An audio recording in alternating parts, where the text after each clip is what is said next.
درود بیننده گرامی، امروز جمعه 1 آگوست است و من طاهر سفر تا 15 دقیقه دیگر در خدمت شما. در ابتدا نگاه بس در خط چندی از موضوعهای برنامه. دونالد ترامپ رئیس جمهوری آمریکا حمله‌های مرگبار روسیه به شهر کیف را نفرت انگیز خواند و عملکردهای کرمل را سخت تنقید کرد. آنچه که روسیه میکند غم انگیز است. روس‌های زیاد میمیرند. روس‌های زیاد اوکراینی ها میمیرند. ولادیمیر پوتین زیر قانون امضا گذاشت که اجازه می‌دهد با اساس و یا بهانه‌های زیاد مهاجران را از حق شهروندی روسیه محروم کنند. و سری می‌زنیم به ناحیه دنقره، زادگاه پرزیدنت تاجیکستان که اجرای نقشه بازسازی و بزرگتر کردن آن 3 سال باز ادامه دارد. ولی شروع میکنیم از نشست بانک ملی تاجیکستان که امروز یکی از مسائل مهم و پایین رفتن قرب دلار در برابر سامانی را شرح داد. در چند ماه گذشته ارزش دلار که در تاجیکستان آشکار و پنهانی با آن معامله زیاد صورت میگیرد در برابر سامانی پایین رفت. خبرنگاران از رئیس بانک ملی خواستند سبب این تمایل را شرح بدهد و هم بگوید که عاقبت آن برای زندگی مردم و اقتصادی تاجیکستان چی هست. علیشیر ظریفی و امیر سایف همکاران ما در دوشنبه در نشست خبری رئیس بانک ملی بودند.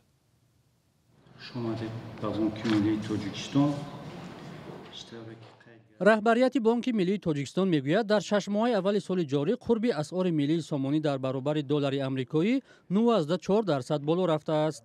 رئیس بانک ملی گفت با نظرداشت کاهش قرب دلار حالا مردم به فکر آنکه آینده هم چنین روند صورت میگیرد دلارهای خود را به فروش برآوردند.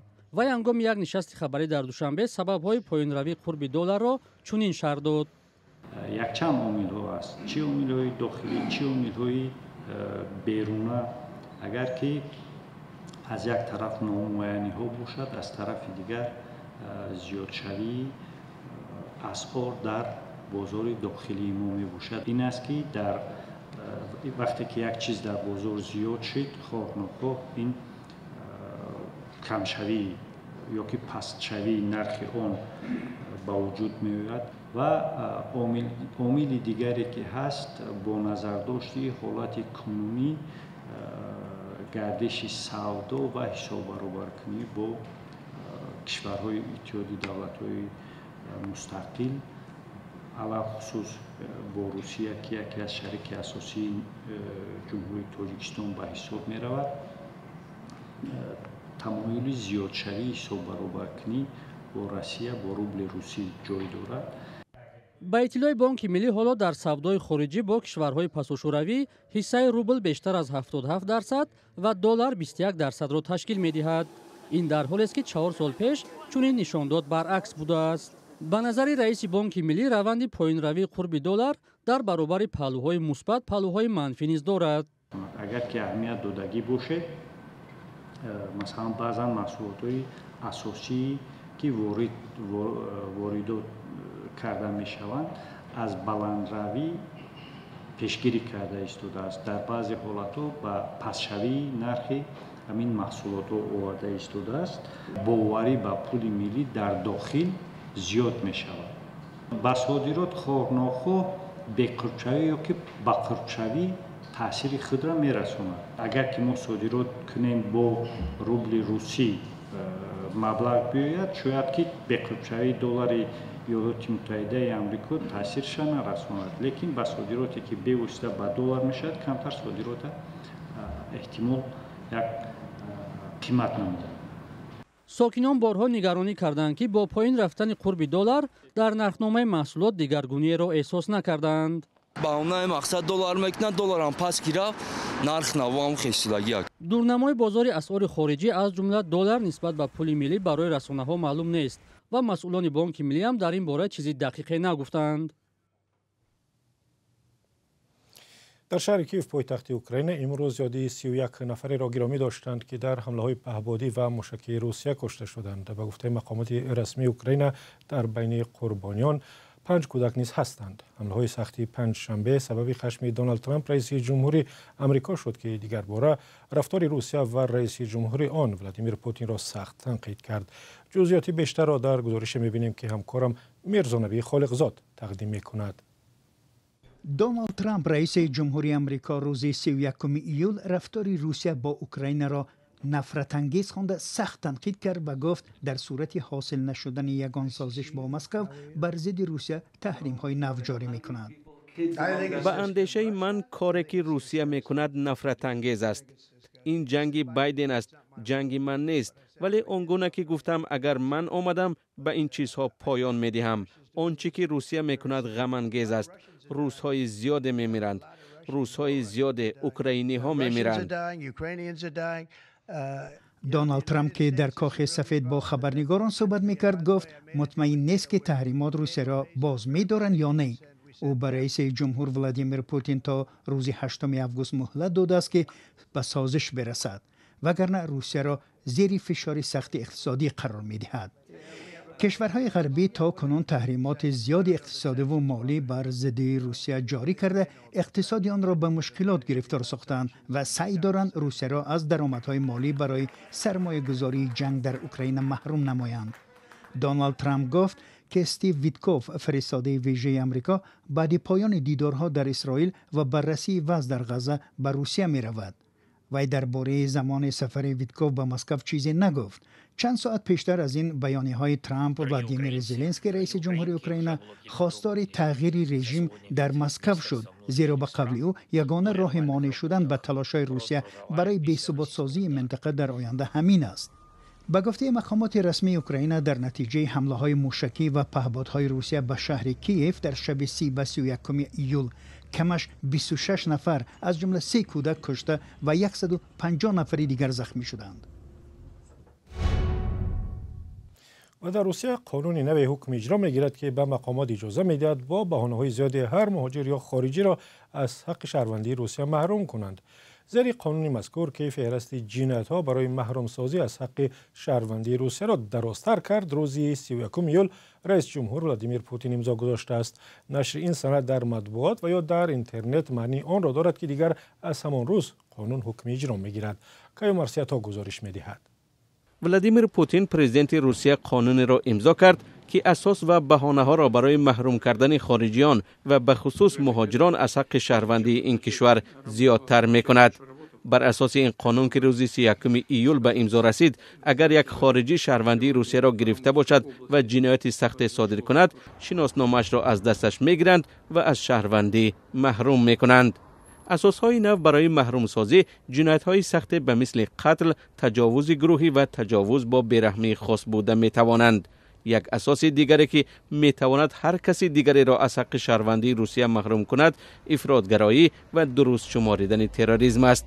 سالهای اخیر تعداد زیادی از شهروندان تاجیکستان را در روسیه به خصوص با اتهام افراط‌گرایی به زندان محکوم کردند. چندی از رهبران جمعیت‌های تاجیکان را به یگان گناه و گاه با درخواست حکومت تاجیکستان از شهروندی روسیه محروم کرده و به دوشنبه سپردند. همچنین اگر کسی که با کودک تا 12 ساله ارتباط جنسی داشت یا کودکان و نورسان را به تنفروشی و ارتباط جنسی مجبور می‌سازد یا مواد پورنوگرافی با حضور کودکان را آماده و نشر می‌کند، از حق شهروندی روسیه محروم کرده می‌شود. جنایت‌های دیگر به مثل تهدید به امنیت ملی و همکاری با کشورهای دشمن روسیه هم می‌توانند که اساس برای بازپس گرفتن شناسنامه روسی از یک مهاجر شوند.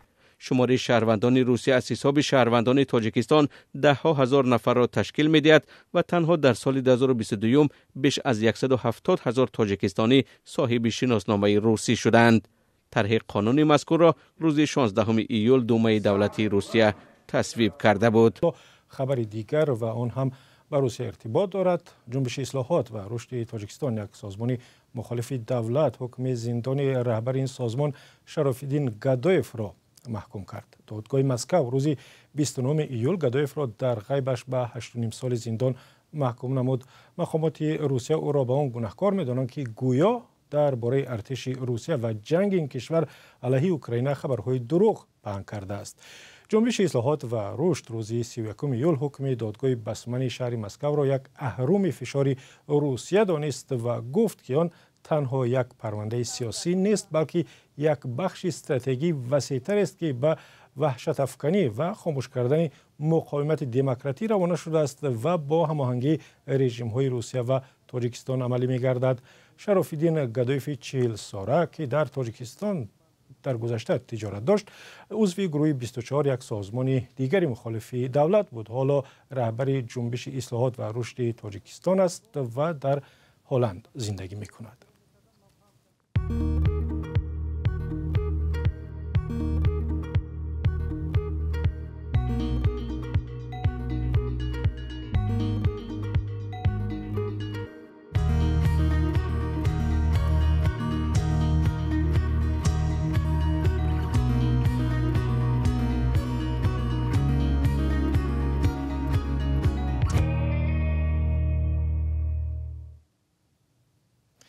در ناحیه دنقره زادگاه رئیس جمهوری تاجیکستان اجرای نقشه بازسازی ناحیه ادامه دارد که اگر اجرا شود دنقره یک شهری بزرگی را خواهد ماند. اما با وجود این حالا درباره به مرکز ولایت ختلان تبدیل دادن دنقره نظر به سالهای گذشته سخن کمتر می رود. چرا؟ محمود جان رحمتزاده گزارش می دهد. نقشه گنرالی بازسازی ناحیه دنقره سال 2022 تصدیق شده است. بر اساس این نقشه بنیاد 129 بینای بلند آشیانه در نظر است. با گفته مسئولین حالا تهیه نقشه مفصل محل در حدود 200 هکتار ادامه دارد. ساختمان ها در ناحیه دنقره الکی اوج گرفتند. نقشه مفصل تاریخی محل در مساحت 200 هکتار الکی از جانب پژوهشگاه علمی تحقیقاتی شهرفر رفته شده است. عرفه انجام دارد. عملی سازی آن بعد تصدیق نقشه مفصل الکی عملی سازی آن آغاز می‌گردد. طبق نقشه رئیس ناحیه میگوید که در مرکز دنقره 10 مکتب باید ساخته شود. همچنین بناهای مؤسسه‌های ناحیوی نیز در همین منطقه بنیاد می‌شوند. قسمی از این ساختمان‌ها در پهلوی دانشگاه طبی جای گیرند. ایده ساختمان‌های اداره‌های دولتی نیز در عرفه انجامیابی است. سال آینده ریاست مالیه کمیته انداز بنا شود استفاده می‌کرد. امسال ریاست معارفی ناحیه را به استفاده می‌گیرد. مرکز تستی به استفاده داده می‌شود. گاز استاندارد به استفاده و هاکذا. در اینجا نتوان استفاده است. چند سال پیش موضوع تبدیل یافتن دنقره به مرکز ولایت مطرح شده بود. آن زمان مقامات گفتند که نقشه گنرالی آن در بررسی حکومت تاجیکستان قرار دارد. اکنون این نقشه تصدیق شده است و باید مرحله بازسازی آغاز یابد. اما رئیس ناحیه گفت که درباره به شهر و یا مرکز ولایت تبدیل یافتن دنقره چیزی نمیداند. یک مسئله افتتاحی تلویزیون، یک مسئله کی شهر می شود، ما یگان کار نمی‌کنم. در دنقره بیمارخانه جمهوریوی، بیمارستان ولایتی کسلی‌های سرایتی و دانشگاه دولتی دنقره جای گیرند. دانشگاه طبی ختلان نیز در حدود این ناحیه فعالیت می‌کند. همه این مؤسسه ها از سال 2010 به این طرف بنیاد و به استفاده داده شده اند. سال گذشته در سفر کاری پرزیدنت به دنقره سنگ اساسی تئاتر جمهوریوی گذاشته شد. قرار است تئاتر در همین جا بنیاد شود. اینچنین دنقره دارای منطقه آزاد اقتصادی می باشد که چندین کارخانه را فرا می گیرد. حالا در این ناحیه بیش از 180,000 اهالی زندگی می کند. و در تاجیکستان در نیم سال گذشته بیشتر از 30,000 نفر و یا برابر با اهالی ناحیه بلجوان با هم ازدواج کردند. به تعبیر دیگر در 6 ماه سال 2025 در کشور روزانه تقریبا 170 جفت با هم عقد نکاح بستند. آمار مذکور روز 31 ایول در نشست خبری کمیته کار با زنان صدا داد. رهبران کمیته گفتند که در 6 ماه اول تعداد عقد نکاح‌هایی که رسما در اداره‌های دولتی ثبت شدند در 75 عدد بیشتر است. در تمام سال 2024 در تاجیکستان بیشتر از 75,000 نفر با هم عقد نکاح بستند که این برابر با اهالی ناحیه تیمورملیک و یا ناحیه ظفرآباد است. در آن سال در تاجیکستان روزانه نه کمتر از 200 توی و جشن عروسی صورت می گرفته است. تاجیکستان که اهالی جوان بسیار زیاد دارد از نظر ازدواج و هم از نظر افزایش سرعت اهالی یکی از مقام‌های اول در آسیای مرکزی را می‌گیرد. عین زمان با افزایش ازدواج، خشونت و جبر و ظلم به خصوص به زنان در خانواده‌ها زیاد شده است و سال 2024 تنها به ناظران پیشگیری زوراوری در عائله و ماموران دیگری میرسد در تاجیکستان بیشتر از 3200 عرض و شکایت رسیده است و به حدود 87 نفر هم پرونده جنایی باز کردند. بنا به تحلیل وکالتدار حقوق انسان در تاجیکستان، سبب‌های زوراوری و ظلم و ستم در عائله چون سالهای قبلی مشکلات اقتصادی، افکار عقب مانده قدیمی و نکاح‌های برمحل و همچنین پست بودن معرفت حقوقی زنها باقی میماند. بیننده ارجمند، اخبار آزادی اینجا به پایان رسید. سپاسگزاریم که ما را تا این لحظه همراهی کردید. خبر و گزارش‌های از این هم بیشتر را می‌توانید در وبسایت azadi.org و صفحه‌های ما در فیسبوک، اینستاگرام، تلگرام و تیک تاک هم پیدا کنید. اگر شما نیز خبری دارید و می‌خواهید دیگران بدانند، با ما بنویسید. تلفن‌های ما در صفحه‌های شبکه‌های ما هست و اگر خبر درست بود نشر می‌شود. تا دیدار در برنامه‌های دیگر.